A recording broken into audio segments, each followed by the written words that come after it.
Hi. No two crises are the same.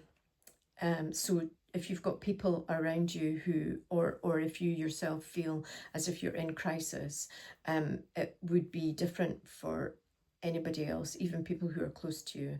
So if there's been an event that actually trips you into feeling that sense of crisis, then it's going to be different for everybody else around you.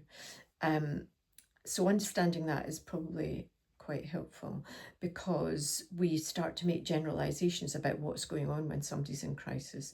Now there are themes that, like you can feel really stuck, you can feel impotent, you can feel immobilized, you definitely feel unhappy, and it is something that feels as if it comes out of left field, but it hasn't.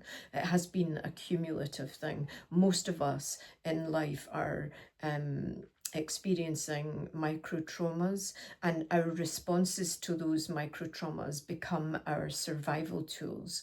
And when we are in crises, it's kind of like those survival tools are no longer working for us. So what can we do about that?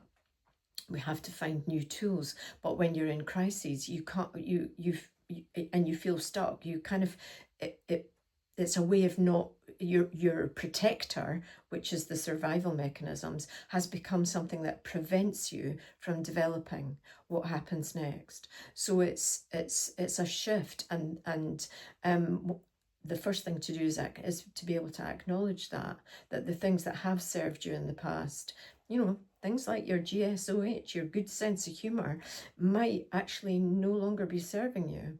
And there are things that maybe things that you have managed, and it is about you. It has been about managing. If you've managed them well because you've had a good sense of humour, and suddenly that's kind of not landing well anymore, something about that. I mean, there are other things, but I'm just using that as an example. So what can we do about that is think about what your tomorrow without crises would look like. What would that, in your imagination, if you weren't in crises, what would tomorrow look like? And actually, what would have to happen in order for that to become a reality? If we can start thinking about that, we might be able to write those things down.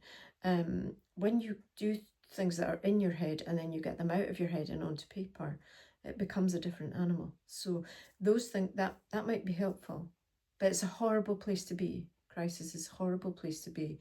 So if we can make small